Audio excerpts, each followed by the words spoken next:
श्रीगुरुभ्यो नमः। हरि ओम। ओम सहनाववतु सहनौ भुनक्तु सह वीर्यङ्करवावहै तेजस्विनावधीतमस्तु मा विद्विषावहै। ओम शांति शांति शांति। முதல் தர்ஷனம் அப்படிங்கிறதுனால நாம சகனாவத்து அப்படின்றதுலேருந்து ஆரம்பிச்சோம், வேத மந்திரத்துலேருந்து ஆரம்பிச்சோம். இன்னொரு காரணமும் இருக்கு இதுக்கு. என்ன அப்படின்னு சொல்லி சொன்னா, பொதுவா நாம மங்களாச்சரணம் அப்படின்னு சொல்லிட்டு முதல் ஸ்லோகத்தை எடுத்து பண்ணுவோம். இந்த கிரந்தத்துல என்ன முதல் ஸ்லோகம் இருக்கோ, எந்த கிரந்தம் பண்ணும்போது அந்த கிரந்தத்தோட முதல் ஸ்லோகம் ஓம் நம ஸ்ரீ சங்கர ஆனந்த குரு பாதாம்புஜன்மனே சவிலாசம் ஹாமோக கிராக கிராசைக கர்மனே அப்படின்னு சொல்லிட்டு பஞ்சதசி பண்ணும்போது பண்றோம் நம்ம. அதே மாதிரி ஒவ்வொரு கிரந்தத்துக்கும் அதோட முதல் ஸ்லோகத்தை நம்ம மங்களாச்சரணமா படிக்கிறது. இங்க இங்க என்ன அப்படின்னு சொல்லி சொன்னா, துக்கத்ரய விகாதா ஜிஜ்ஞாசா தத் அபகாதகே ஹேதௌ திருஷ்டே சாபாத் சாச்சேத் நைகாந்த் அத்யந்ததோ பாவாத் அப்படிங்கிறது. தர்ஷனம் அப்படின்னு சொல்லி சொன்னா என்ன அப்படின்னு தெரிஞ்சுக்கோங்க. ஃபர்ஸ்ட் எதன் மூலியமாக நாம உண்மையை தெரிஞ்சுக்க முடியுமோ அது தர்ஷனம். திருஷ்யதே அனீன இதி அப்படின்ட்டு இதன் மூலியமாக அறியப்படுவது, பார்க்கப்படுகிறது அப்படிங்கிறதுனால தர்ஷனம்னு சொல்லி சொல்றோம். இந்த தர்ஷனம் சாங்கிய தர்ஷனம். சம்யக் கியாதம் அப்படிங்கிற அர்த்தத்துல சாங்கியம், சம்யக்கு கியாதம் சங்கியம் ஆகும். தஸ்ய பாவக, அதனால சாங்கியம் அப்படின்னு ஆயிடும். இது ஒரு விளக்கம். இன்னொரு விளக்கம் இருக்கு, சங்கியாயாக பாவக அப்படின்ட்டு. சங்கியா எண்ணிக்கைகள், எண்ணிக்கையின் தன்மை அப்படிங்கிற மாதிரி. ஏன்னா சாங்கிய தர்ஷனத்துடைய அடிப்படை என்ன அப்படின்னா 25 தத்துவம். அதனாலதான் பாகவதம் முதலிய கிரந்தங்கள்ல தத்துவங்கள் எத்தனை, 25, 5, 10, 4, 3, 2, 1, ஒண்ணுமே இல்லையா அப்படின்னு கேட்கும்போது ஒண்ணுதான் தத்துவம் அப்படின்னு சொல்லி முடிக்கிறது. இதெல்லாம் இப்ப எதுக்கு அப்படின்னு சொல்லி சொன்னா, அந்தந்த நிலையில இருக்கிற அதிகாரிகளுக்கு அப்படின்னு. அப்போ ஒண்ணுதான் தத்துவம், ஏகமேவா துதியம் அப்படின்னு அத்வைதத்துல எந்த தத்துவத்தை சொல்லியிருக்கோ அதுதான் தத்துவம்னு சொல்லி முடிச்சாச்சு. அப்படி இருந்தா இதை எதுக்கு நம்ம படிக்கணும்? ஏன்னா இது பொய்ன்னு சொல்லிட்டு இதை படிக்க வேண்டிய அவசியமே இல்லையே. இந்த சாஸ்திரத்தை பொறுத்த வரைக்கும், இந்த சாஸ்திரம் நம்ம படிக்கும் போது இந்த சாஸ்திரத்துல இதுதான் உண்மை அப்படிங்கிற மாதிரி தான் படிப்போம் நம்ம. இந்த சாங்கியத்தை கத்துக் கொடுக்கும் போது நான் சாங்கியவாதியா தான் இருப்பேன், வெளியில வேதாந்தியா இருப்பேன், ஆனா இங்க சாங்கியவாதியா தான் இருப்பேன். விஷயம் அப்ப அவங்க அப்படின்னு சொல்லி சொன்னா வேதாந்திகளா இருப்பாங்க. வேதாந்திகள் இங்க பூர்வபட்சமா ஆயிடுவாங்க, எதிராளிகளா ஆயிடுவாங்க. அப்போ எதுக்கு இதை படிக்கணும்? இந்த சாஸ்திரத்தையே எதுக்கு படிக்கணும்? நம்மளுடைய இருந்தாலும் எதுக்கு நம்ம சொல்றோம் அப்படின்னு சொல்லி சொன்னா, நம்மளுடைய லட்சியம் என்ன? சாங்கிய சாஸ்திரம் இல்ல, சாங்கிய சாஸ்திரத்தை தெரிஞ்சுண்டு இதன் மூலியமா நம்மளுடைய வேதாந்த சாஸ்திரத்துல நிலைப்படுறதுக்கு. தப்பான ஒரு சாஸ்திரத்துக்கு எதுக்கு போனோம்? பிரமாணம் இல்லாத சாஸ்திரம். இத அப்பிரமாணிக சாஸ்திரம் வாங்க வேதாந்திகள் சில பேர் சொல்லிடுவாங்க, அப்பிரமாணிக சாஸ்திரம் சொல்லிட்டு. இது பிரமாணம் இல்லாத சாஸ்திரம் இல்லை, இத வேத பிரமாணமா வச்சுதான் இவங்களும் வேதத்தை ஒத்துக்கிறாங்க. அஜாம் சுக்லாம் லோஹித கிருஷ்ணாம் அப்படின்னு சொல்லிட்டு ஸ்வேதாஸ்வதர உபநிஷத்துல இருந்து எடுத்துட்டு பிரமாணத்தை சொல்லுவாங்க. ஸ்வேதாஸ்வதர உபநிஷத்து மாத்திரம் இல்ல, நிறைய இடத்துல மகாபாரதத்துல சாந்தி பருவத்துல தத்துவ வேதாந்தத்துல நிறைய பிரமாணமா எடுத்து சொல்றது மகாபாரத சாந்தி பருவம். அப்போ மகாபாரத சாந்தி பருவத்துல பகவான் சங்கராச்சாரியாரும் நிறைய இடத்துல பிரமாணம் கொடுத்திருக்காரு. அதே மகாபாரத சாந்தி பருவத்திலிருந்து அங்கேயும் சொல்லியிருக்கு, ஞானம் மகத் யத்தி மகத் சுராஜன் வேதேஷு சாங்கியேஷு தசைவ யோகே யச்சாபி திருஷ்டம் விவிதம் புராணே சாங்கியகதம் தன்னிகிலம் நரேந்திர அப்படின்ட்டு. யச்சாபி திருஷ்டம் விவிதம் புராணே சாங்கியகதம் தன்னிகிலம் நரேந்திர.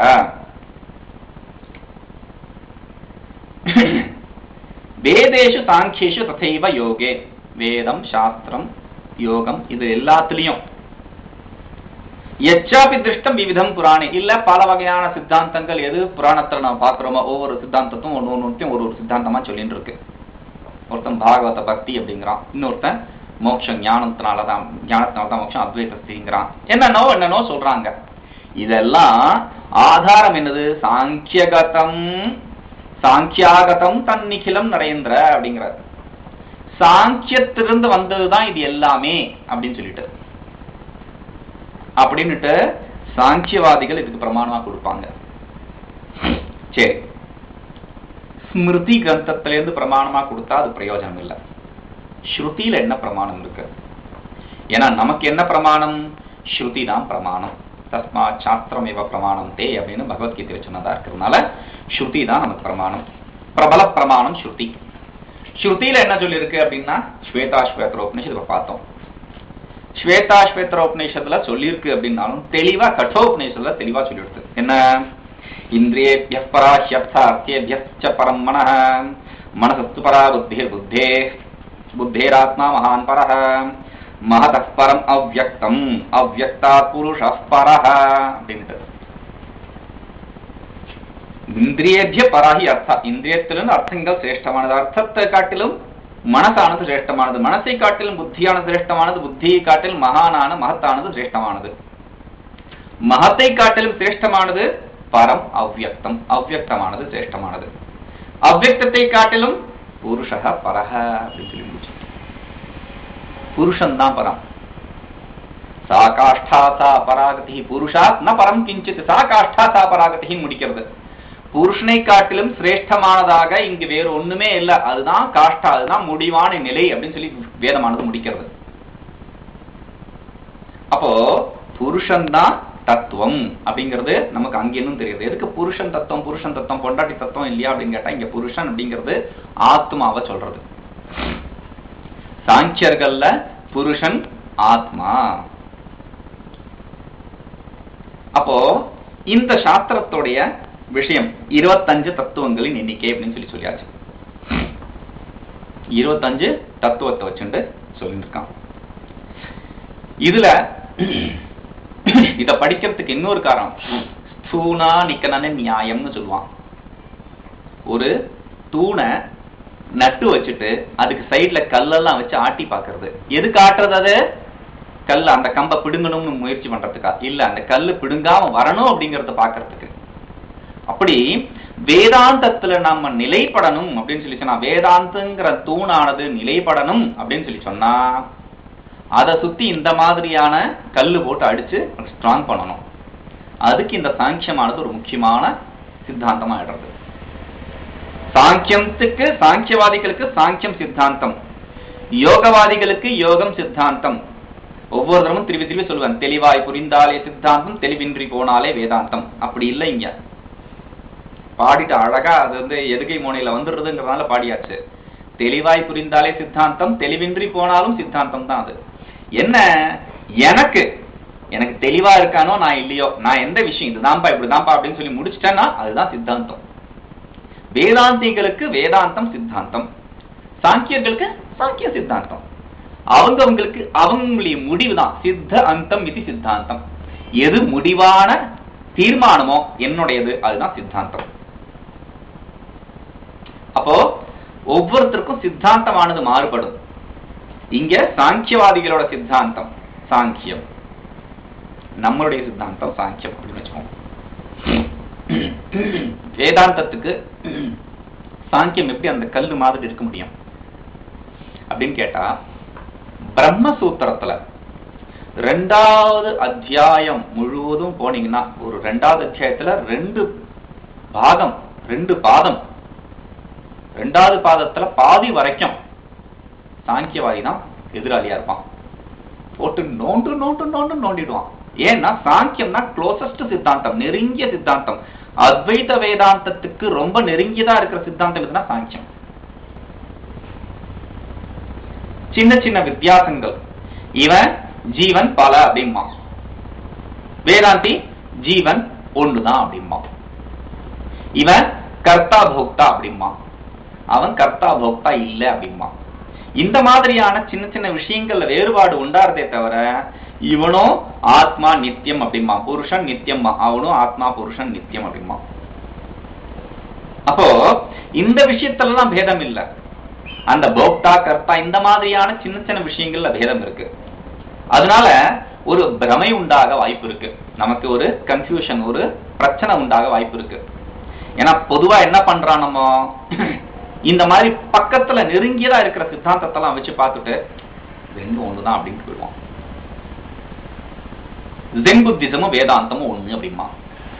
ஜென் புத்திசம் ஒண்ணுமே இல்லைங்கிறது, ஜீரோ பூஜ்யம் அப்படிங்கிறது. வேதாந்தம் ஒண்ணுதான், பிரம்மன் தான், பிரம்மத்தை தவிர வேற ஒண்ணுமே இல்லைங்கிறது. இது ரெண்டும் ஒண்ணு அப்படின்ட்டு போயிடுவான். ஏன்னா நமக்கு பிரிச்சு அறியறதுக்கான விவேக புத்தி இல்ல. இதுல என்ன சொல்லியிருக்கு தத்துவம், அதுல என்ன சொல்லியிருக்கு, இது எப்படி சொல்லியிருக்கு, அது எப்படி சொல்லியிருக்குங்கிறத பிரிச்சு நம்மளால பார்க்க முடியல. ஏன்னா பிரிச்சு பார்க்கறதுக்கு சாரம் வேணும். விசாரத்துக்கு சாரம் முக்கியம், நமக்கு சாரம் இல்ல, அதனால விசாரம் பண்ண முடியாது. நீங்களாம் நிறைய படிச்சவங்க சாமி, உங்களுக்கு எல்லாம் நிறைய ஃப்ரீ டைம் இருக்கு, நீங்க நிறைய படிப்பீங்க, அதனால உங்களுக்கு இதெல்லாம் தெரியும் அப்படின்ட்டு எஸ்கேபிசம் சொல்லிட்டு போயிடுவோம். அப்படி இல்லை. இங்க ஒரு விஷயத்த நாம நம்புறோம், நமக்கு தெரியும் அப்படின்னு நமக்கு நம்புறோம், தெரியுதா இல்லையாங்கிறத தெரியும்னு நம்பினா அந்த விஷயத்தை குறிச்சு அறிவானது நம்ம முழுமையா இருக்கணும். நீ கடவுள் இருக்கான்னு நம்புறியா? நம்புறேன். கடவுள் எப்படியா இருக்க முடியாது, இவ்வளவு கஷ்டம் இருக்கு இந்த உலகத்துல, பிரச்சனை, அவனுக்கு கன்ஃபியூஷன் வந்துடும். நீ கடவுள் இருக்காரா இல்லையா? இல்ல. கடவுள் இல்லைன்னா எப்படியா இந்த இந்தியால நிறைய விஷயம் எப்படியா நடக்கும்? உத்தராகண்ட்ல கடையே திறக்க முடியாது நீ கடவுள் இல்லைன்னா. அவன் உட்காந்து வீடி குடிச்சுன்னு உட்கார்ந்து இருப்பான் கடையில, அப்படின்பா. நீ போய் கேட்டா ஒன்னும் காசு வாங்க மாட்டான், அவன் பொருளும் கொடுக்க மாட்டான், பொருள் கொடுத்தா காசு வாங்க மாட்டான், அவன் பாட்டு பீடி குடிச்சு அவன் பக்கத்து வீட்டுக்காரன் சந்தோஷமா பேசிட்டு இருக்கான். இந்த ஊர்ல வேலையெல்லாம் ஒழுங்கா நடக்கிறது அப்படின்னு சொல்லி சொன்னா கடவுளை ஒத்துண்டே ஆகணும். ரஷ்யாக்காரன் வந்தானோ, இந்த டெஹரி டாம்க்கு ஒரு கதை சொல்லுவாங்க.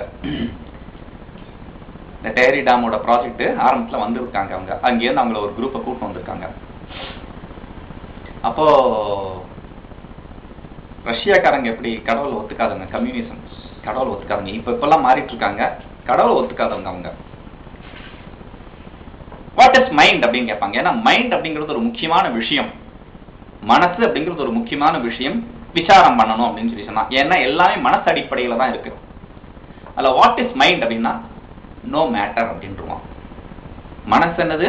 மேட்டர் இல்லை அப்படிமா. வாட் இஸ் மேட்டர் அப்படின்னு கேட்டா மேட்டர் என்னன்னு தெரிஞ்சாதான் நோ மேட்டர்னு பண்ண முடியும். வாட் இஸ் மேட்டர் அப்படின்னு கேட்டா நெவர் மைண்ட் அப்படின்ட்டு போயிடுவான். முடிஞ்சு போச்சு, அதை பத்தி கவலைப்படாதப்போ, எதுக்கு அதை பத்தி யோசிச்சுட்டு இருக்க அப்படின்றான். இப்படி பண்ற பேசுற சித்தாந்தக்காரன் அவன் அங்கேருந்து வந்திருந்தான். உங்க இந்தியால எல்லாம் கடவுள் ஒத்துக்கிறீங்களே, எப்படியா அப்படின்னா பதிலே சொல்லல நம்மால. வா உட்காரலாம், போலாம் நம்ம, வா அப்படின்னா.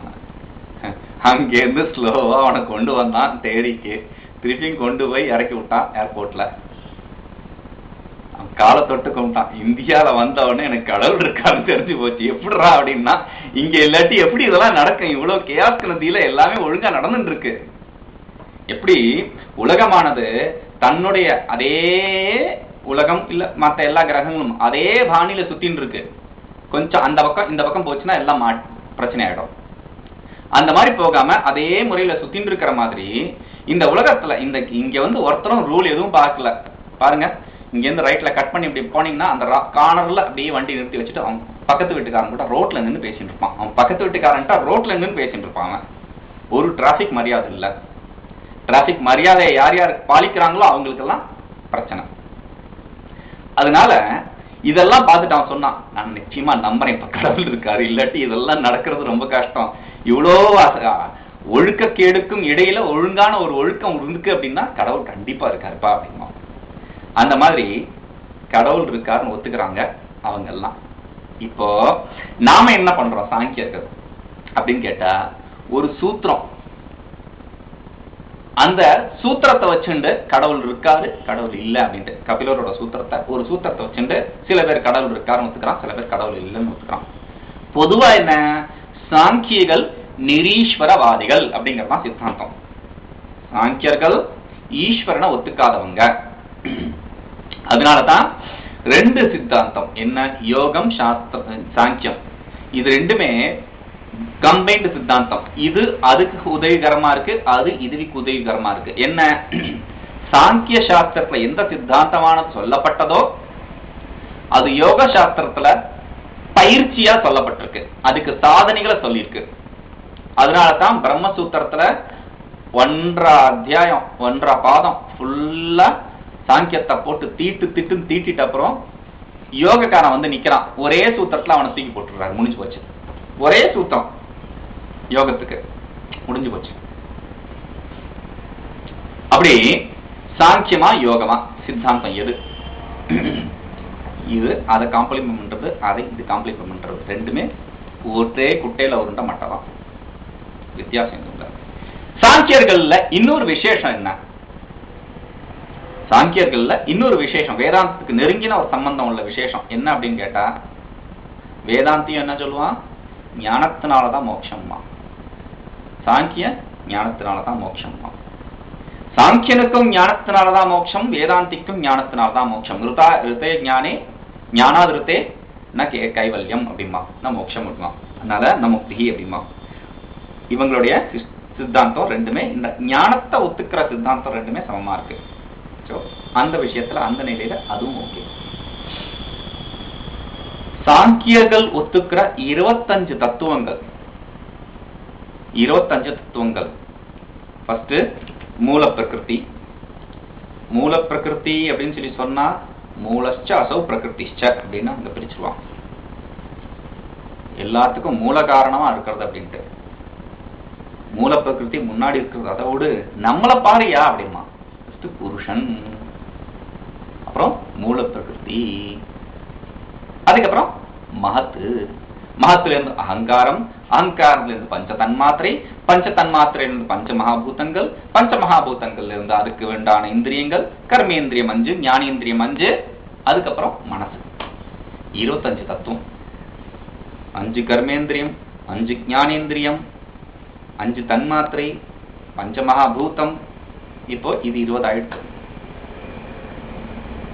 அப்புறம் மகத்து, புருஷன், மூல பிரகிருதி, அகங்காரம், மனசு, 5, 25 தத்துவம்.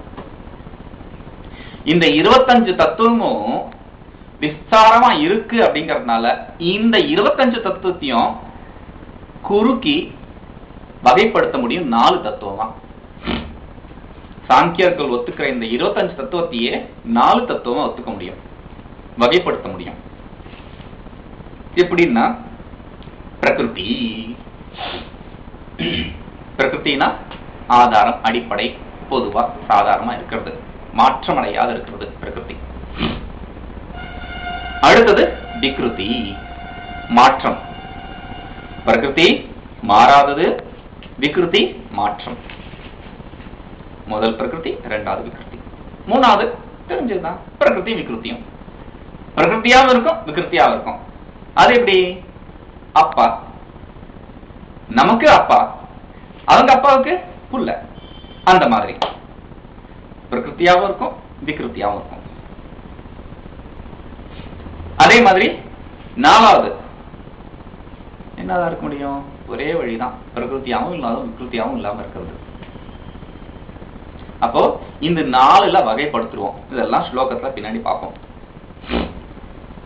அப்படி இந்த சாங்கிய சாஸ்திரத்துல கபிலருடைய சாங்கிய தர்ஷனத்தை அடிப்படையா வச்சு எழுதப்பட்டது இந்த சாஸ்திரம். கபிலருடைய சாங்கிய சூத்திரங்களை அடிப்படையா வச்சு எழுதப்பட்டது இந்த சாஸ்திரம். கபிலர் அப்படின்னு சொல்லி சொன்னா பாகவதக்காரங்க கபிலர் அந்த கபிலர் கம்பேர் பண்ண மாட்டான். அங்கேயும் ஒரு கபிலர் இருக்கு, அங்கேயும் ஒரு கபிலர் சொல்லியிருக்கு. அந்த கபிலர் இந்த கபிலரா இருக்கணும்ன்ற அவசியம் இல்லை.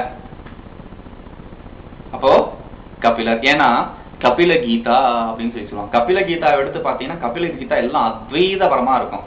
இது அத்வைத்தம் இல்லை, இது துவைத்தம். என்னவா இருந்தாலும் இது துவைத்தம் தான். ஞாபகம் வச்சுக்கணும். ஞானத்தினால மோட்சம் எல்லாம் வேதாந்த கிட்டத்தட்ட இருந்தாலும் இது துவைத்தம் தான். அப்போ இதுல 6 அத்தியாயங்கள். நம்மளுடைய வேதாந்த சூத்திரங்கள்ல பிரம்மசூத்திரத்துல 4 அத்தியாயம். அங்க 5 5 5 5 5 6 இல்ல 5 5 4 எப்படி வேணா எடுத்துக்கணும். 555 தான் அங்க சூத்திரம் எண்ணிக்கை. இங்க 528 சூத்திரம் வேதாந்த. இங்க 528 சூத்திரம்.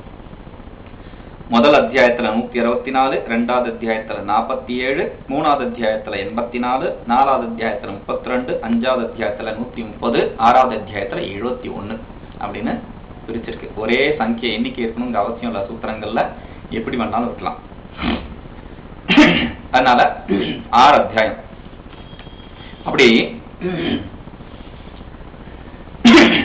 அன்னைக்கு கபிலர் செய்த அந்த சூத்திரங்களின் ஆதாரத்துல ஈஸ்வர கிருஷ்ணர்னு பின்னாடி வந்தவர், பரம்பரையில் இருக்கிறவர் அவரும்.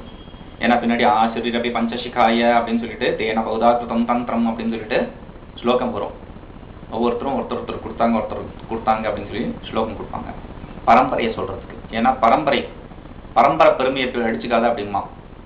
உங்க வீட்டு இது மாமியார் மருமகிட்ட சொல்லுவாங்க, பிறந்த வீட்டு பரம்பரை இங்க பீத்திக்காத அப்படிமா. அந்த மாதிரி பரம்பரை பீத்திக்கிறதுங்கிற எல்லாருக்குமே ஒரு பெரிய விஷயம். இவங்களும் சொல்லிடுவாங்க, எங்களோட மட்டும் பரம்பரை இல்லாத நினைச்சுக்காதீங்க. ஏன்னா பரம்பரைங்கிறது என்னது, எனக்கு பின்னாடி 4 பேர் இருக்காங்கப்பா அப்படின்னு சொல்லி சொல்ற மாதிரி.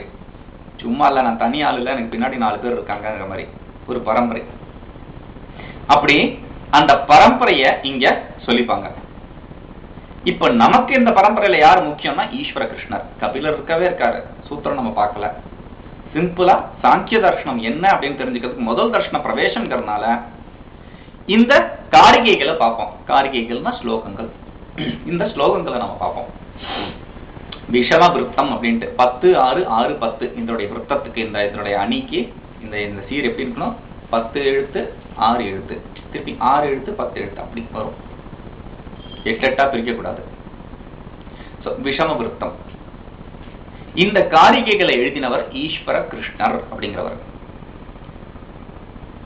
ஈஸ்வர கிருஷ்ணருடைய இந்த சாங்கிய காரிகைகளுக்கு பல வகையான விளக்க உரைகள், டீகாக்கள், பாஷ்யங்கள் எல்லாம் இருக்கு. நாம இங்க பார்க்க போறது என்ன, கௌடபாத பாஷ்யம். இது அதே கௌடபாதர் தானா, சங்கராச்சாரியோட குரு பரம்பரையில இருக்கிறவரே, அவருக்கு முன்னாடி இருந்தவர், அந்த கௌடபாதர் தானா இது? கௌடபாத காரிக்கை அப்படின்னு சொல்லிட்டு எந்த காரிக்கை மாண்டூக்கிய உபநிஷத் மேல எழுதினாங்களே அவரே தானா இது அப்படின்னு சில பேர் சந்தேகப்படுவாங்க. அவரே கூட இருக்கலாம், அவரு தான் அப்படிங்கறத ஒரு பிரச்சனையும் இல்லை நமக்கு. அது எப்படி எழுத முடியும்? அவர் அத்வைத்தபரமா ஒரு கிரந்தத்தை எழுதிட்டு துவைத்தபரமா இன்னொரு கிரந்தத்தை எப்படி எழுத முடியும்? அதுல முழுவதும் அத்வைத்தம், சிருஷ்டியே இல்லைங்கிறாரு. இங்க மூல பிரகிருதி அவ்விருத்தின்னு சொல்லிட்டு சிருஷ்டியை பத்தியில பேசிட்டு இருக்காரு. அது எப்படி 2 வகையான சித்தாந்தத்தையும் ஒரே ஆள் செய்ய முடியும் அப்படின்னு கேட்டா முடியும். இதுக்கு இன்னொரு டீக்கா இருக்கு. அந்த டீக்கா பத்தி பேசினோம்னா நமக்கு விஷயம் புரியும். வாசஸ்பதி மிஸ்ரர் அப்படின்னு எழுதினார். இன்னொரு டீக்கா வாசஸ்பதி மிஸ்ரர் அப்படிங்கிறவர் எழுதினார். சாங்கிய தத்துவ கௌமுதி, அந்த கிரந்தத்துக்கு தெரிந்த டீக்காக்கு பேரு சாங்கிய தத்துவ கௌமுதி. அழகா எழுதப்பட்ட ஒரு டீக்கா. விளக்கவுரையில டீக்கான விளக்கவுரை, விளக்கவுரையில ரொம்ப ரொம்ப நேர்த்தியாக அழகாக எழுதப்பட்டது. அழகா எழுதப்பட்டது 4 தடவை சொல்லிட்டு நம்ம பார்க்க போறது கௌடபாதருடைய சாங்கிய காரிகை பாஷ்யம், சாங்கிய பாஷ்யம் சொல்லிட்டா காரிகை பாஷ்யம் கௌடபாதரோட பார்க்க போறோம்னு சொல்லி அழகா இருக்குன்னு அதை சொல்லிட்டு ஏன் அதை பார்க்காம இதை பார்க்கிறோம் கேள்வி வரும். அது பார்க்கறதா நியாயம்தான். இருந்தாலும் நாம வேற எந்த தர்ஷனமும் படிக்காம முதல்ல சாங்கிய தர்ஷனம் படிக்கிறோம் அப்படிங்கறதுனால, சாங்கிய தர்ஷனம் பரம்பரையில முதல்ல படிக்கப்படுறது என்ன, வியாக்கரணம் ஏற்கனவே படிச்சிருந்தா கூட, சமஸ்கிருத இலக்கணமானது படிச்சிருந்தா கூட அது தர்ஷன ரூபத்துல படிக்கல. ஸ்போட்டவாதம்னா என்னன்னு தெரியுமா?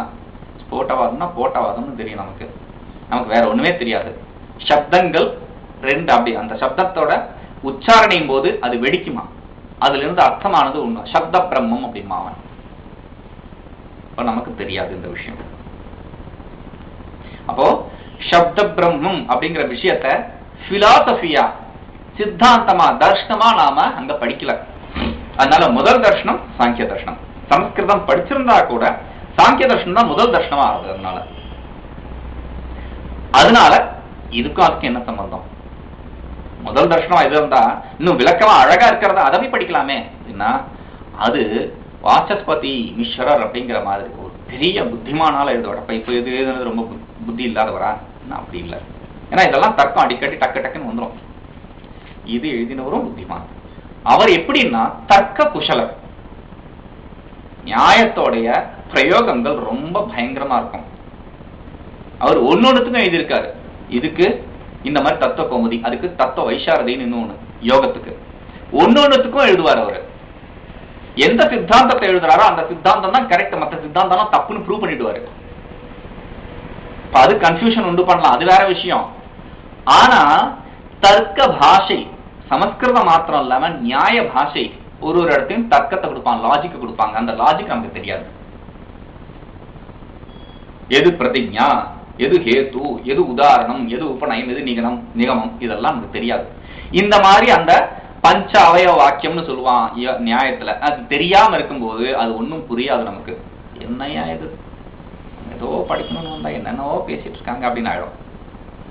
அது ஒரு ருச்சிய அழிச்சிடும்.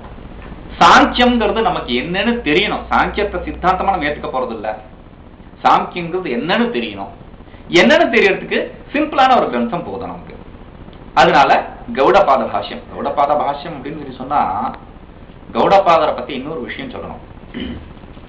அதே கௌடபாதருங்கிறது தான் நம்ம ஒத்துக்கிறதா வச்சுட்டோம். அப்போ இந்த கௌடபாதரை பத்தி இன்னொரு விஷயம் சொல்லலாம். என்ன அப்படின்னு சொல்லி சொன்னா, அத்வைத்தத்துக்கு எழுதிட்டாரு. அங்க அத்வைத்தத்துக்கு மாண்டூக்கியகாரிக்க எழுதிட்டாரு, துவைத்தத்துக்கு இந்த பாஷ்யம் எழுதிட்டாரு. இன்னொன்னு விசிஷ்டாத்வைத்தம், அப்ப அதை மாத்திரம் விட்டுட்டாரே அப்படின்னு சொல்லி சொன்னா அதுக்கும் எழுதியிருக்காரு. இஷ்டாத்வைத்தத்துக்கும் கௌடபாதர் எழுதியிருக்காரு. தேவி சூத்திரம் அப்படின்னு ஒரு சூத்திரம் இருக்கு. கௌடபாதருடைய தேவி சூத்திரம் அப்படின்ட்டு பிரச்சலித்தமான சூத்திரம் இல்ல, அதை யாருமே பிரயோகம் பண்றது இல்லை அந்த சூத்திரத்தோட சித்தாந்தங்களை. பட் ஒரு சூத்திரம் எழுதியிருக்காரு அவர். அப்போ இஷ்டாத்வைத்திலையும் இருக்கு, துவைத்தத்திலையும் இருக்கு அவருடைய கிரந்தம், அத்வைத்திலையும் இருக்கு. அத்வைத்தம் தான் ரொம்ப பெருமை பேரை வாங்கினது அவருடைய கிரந்தத்துல. இருக்கிறதுல உச்சகோடி சிரசா இருக்க கிரந்தமா இருக்கிறது. அப்போ கௌடபாதருக்கு இவ்வளவு ஒரு இன்ட்ரோடக்ஷன் போதும் நமக்கு.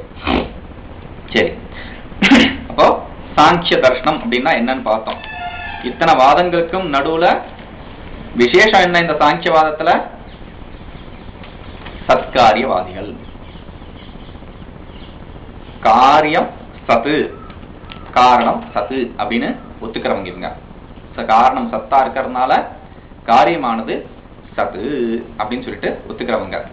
அதனாலதான் பின்னாடி பார்ப்போம், எதையுமே அவங்களால நெகட்டிவ் பண்ண முடியாது. இன்னொரு விஷயம் இப்ப பார்ப்போம், ஆரம்பிக்கலாம். கௌடபாத பாஷ்யத்தை சாங்கிய காரிகளை ஆரம்பிச்சுட்டு அதுக்கப்புறம் திருப்பி இறங்கலாங்களா. துக்கத்ரயாபிகாதா ஜிக்ஞாசா, தத் அபிகாதகே ஹேதோ அப்படின்னு இருக்கு. அது தத் அபகாதகே ஹேதோ, திருஷ்டே சாபார்த்தா சேத், நைகாந்த அத்யந்ததோ அபாவாத்,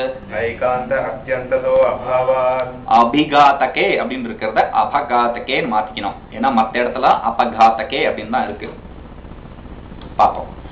துக்கத்ரய, அதுக்கு தான் நான் இதுல ஆரம்பிக்கிறேன். துக்கத்ரய ஆரம்பிக்கும் போதே துக்கமா இருக்கு. கிரந்தம் ஆரம்பிக்கும் போதே ஓம் அச அப்படின்னு ஆரம்பிக்காம துக்கம் அப்படின்னு ஆரம்பிக்கிறாரு. என்னையா கிரந்தம் இது அப்படின்னு சொல்லி சொன்னா அப்படி இல்லை. ஏன்னா அதுக்கு பின்னாடி வர்ற வார்த்தையோட சம்பந்தப்பட்டு பார்க்கணும். துக்கத்ரய அபிகாதாத், மூன்று வகையான திரய துக்கம். துக்கானாம் திரய, மூன்று வகையான துன்பங்கள். என்ன துன்பங்கள் பின்னாடி பார்ப்போம். மூன்று வகையான துன்பங்களானது நம்மளை தீண்டினதுனால, அபிகாத்தா சூழ்ந்ததுனால, ஜிக்ஞாசா நமக்கு ஞாத்தும் இச்சா ஜிக்ஞாசா அறியும் ஆசை, அறிவதற்கு ஆசை உண்டாருது. எதை அறியறதுக்கு உண்டாருது ஆசை அப்படின்னு கேட்டா, தது அபகாதகே ஹேதோ ஜிக்ஞாசா, தது அபகாதகே. தது அப்படின்னு சொல்லி சொன்னா அங்க சொல்லப்பட்ட அந்த துக்கத்ரயத்தோட சம்பந்தம் ஆகுது. அந்த 3 வகையான துன்பங்களை அபகாதகே அழிப்பதற்கு, அபகாதகே காத்தகம்னா அழிப்பது, அபகாதகே நன்றாக அழிப்பதற்கு அப்படிங்கிற அர்த்தம் வருது. அப்படியே ஞாபகம் வச்சுக்கோங்க, அழிப்பதற்கு அப்படிங்கிற ஞாபகம் வச்சுக்கோங்க. அது எழுதி அடுத்த வார்த்தையை எழுதிடாதீங்க, பிராக்கெட்ல கொஞ்சம் இடம் விட்டுருங்க, சொல்லுவேன் ஏன். ஹேதௌ, ஹேதௌனா காரணம், அதை அழிப்பதற்கான காரணத்தை தேடி அறியும் ஆசை உண்டாகிறது நமக்கு. துஷ்டே சா பார்த்தா சேத், எதுக்கியா அவ்வளவு கஷ்டம்? துஷ்டே சா பார்த்தா, ச அபார்த்தா நிகாரிக்கப்படுறது எப்படி? திருஷ்ட விஷயங்கள்ல பார்க்கப்படுற மருந்து மதியம் முதலிய விஷயங்களால தீந்துரும் அப்படின்னு சொல்லி சொன்னா ந சேத் ந. ஏன்? ஏகாந்த அத்தியந்ததோ அபாவாத், ஏகாந்த அத்தியந்ததः அபாவாத் முழுமையாக இல்லாட்டி திரும்பி வராத நிலையில அது நீக்கப்படாததால அப்படி முடியாது அப்படின்னு சொல்லிட்டு அங்க அர்த்தம். 3 ஸ்லோகம். துக்கத்ரயம் பின்னாடி பார்ப்போம். ஆத்தியாத்மிகம், ஆதி பௌத்திகம், ஆதி தெய்வீகம், 3 வகையான துக்கம். இதுதான் துக்கத்ரயம்னு சொல்றது. அப்படி இந்த 3 வகையான துக்கம். சரி, இங்க அத்தது அபகாதகே அப்படின்னு சொல்லி சொல்லும்போது அபகாதகே அதை அழிப்பதற்கு, நாசம் செய்வதற்கு அப்படிங்கிற பொருள் நம்ம எடுக்கிறோம். ஆனா அந்த பொருளை இங்க எடுத்துக்க முடியாது. ஏன் அப்படின்னு கேட்டா, சாங்கியர்கள் சத்காரியவாதிகள், காரியமும் சத்து, அதை அழிக்க முடியாது, நாசம் செய்ய முடியாது. அப்ப என்ன? அனுபவம் இல்லாம பண்றதுதான் இங்க அழிப்பது, அனுபவத்துக்கு வராம பண்றதுதான் அழிப்பது. அழிக்கிறதுங்கிறது முழுசா அழிக்கிறது இல்ல, துன்பமானது அழிக்கப்பட முடியாது. சத்து அது, சத்தை எப்படி நீங்க அழிக்க முடியும்? இருக்கிறத இல்லாம பண்ண முடியாது, இல்லாத இருக்கிறதா பண்ண முடியாது. சினிமா டைலாக் மாதிரி இருக்கும். அப்படிதான், அப்படி மாற்ற முடியாது நம்ம. ஏன்? சத்து, அதுவும் சத்து, காரணமும் சத்து, காரியமும் சத்து. அப்போ இன்மையும் சத்து. அதனால நீங்க அதை ஒண்ணும் பண்ண முடியாது, அழிக்க முடியாது. அப்ப என்ன வழி அப்படின்னு கேட்டா, அதை அனுபவத்துக்கு வராம பார்க்க முடியும். சரி, இந்த சாஸ்திரத்துல எதுக்கு பிரவர்த்தி செய்யணும்? பிரயோஜனம் அனுத்திஷ்ய நமந்தோபை பிரவர்த்தத்தை அப்படின்னு சொல்லி சொல்லுவான். ஒரு பிரயோஜனம் தெரியாம முட்டாளும் கூட ஒரு காரியத்துல இறங்க மாட்டான். இங்க என்ன காரணத்தினால நம்ம இறங்கணும்? துன்பமே இல்லை அப்படின்னு சொல்லி சொன்னா இந்த சாஸ்திரத்தை பிரவர்த்தி செய்ய வேண்டிய அவசியம் இல்ல. துன்பம் இல்ல, காரணம் சாஸ்திரம் இல்ல, சாங்கிய சாஸ்திரம் இல்ல. துன்பம் இருக்கு, நிச்சயமா இருக்கு அப்படின்னு சொல்லி சொன்னா அப்பவும் சாங்கிய சாஸ்திரத்தோட பிரயோஜனம் தேவை இருக்காது. இருக்கிற துன்பத்தை நீங்க எப்படி நீக்க முடியும்? அதுவும் முடியாது. அப்போ துன்பத்துக்கு இன்னொரு விஷயம், சாங்கிய சாஸ்திரத்துல பிரவர்த்தி செய்யாம இருக்கிறதுக்கு இன்னொரு காரணமும் கொடுக்கலாம். என்ன? வேற ஏதாவது திருஷ்டி சாபார்த்தா சேத், வேற ஏதாவது சுலபமான முறை இருந்தது அப்படின்னு சொல்லி சொன்னா, மணி மந்திர ஔஷதாதய அப்படிமா அங்க யோக சூத்திரத்துல சூத்திரமே சொல்லியிருக்கு, மணி மந்திர ஔஷதாதி. ஏதாவது மணி, அந்த மணியை பிடிச்சுட்டோம்னா, ஏன்னா இப்ப அந்த என்னது அந்த பாதரசத்தினால பண்ற மணி, அந்த மாதிரி அந்த மணி எல்லாம் போட்டுட்டோம் அப்படின்னு சொல்லி சொன்னா நமக்கு ஒரு பிரச்சனை இல்லை அப்படிமா. அந்த மாதிரி எல்லா சித்தியும் வந்துடும் அப்படிமா. பாதரசத்துல கட்டி ரசமணி அப்படிமா, அதுக்கு பாதரசத்தை கட்டியா பண்ணி அதுக்கு போட்டுட்டோம்னா போதும், ஒன்றும் பிரச்சனை இல்லை. அந்த மாதிரி ஏதாவது மணி பண்ண முடிஞ்சுது அப்படின்னா அதனால சிம்பிளா முடிஞ்சிருமே. ஒண்ணு மந்திரம், ஏதாவது ஒரு மந்திரம் எடுத்துட்டு அந்த மந்திரத்தை ஜெபம் பண்ணா போதும், அதனால சித்தி உண்டாயிடும், அதுவும் ஓகே.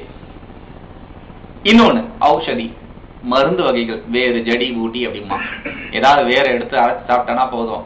நீ கத்தி எடுத்து குத்தினா, கத்தி திருப்பி எடுத்தா இதெல்லாம் ஒட்டிக்கும் ஆட்டோமேட்டிக்கா. அதுக்கு என்ன பண்ணணும் சொல்லுவாங்க, நிறைய கதை கேட்டிருக்கேன் நானு. என்ன? இந்த கீரிப்பிள்ளை இருக்குல்ல, அந்த கீரிப்பிள்ளை பின்னாடியே ஓடணும்.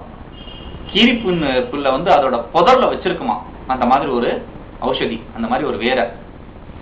அந்த வேர் தான் அது எப்படின்னு தெரியும், அது ஏதோ நிறைய வேர் வச்சிருக்கோம், அந்த வேர் தான் அது எப்படின்னு தெரியும் அப்படின்னா, அதை தண்ணியில போட்டா தண்ணியில எதிர்பதமா ஓடுமா கதை. இந்த மாதிரி ஒரு கதையும் கேட்டு கேட்டு புளிச்சு போச்சு.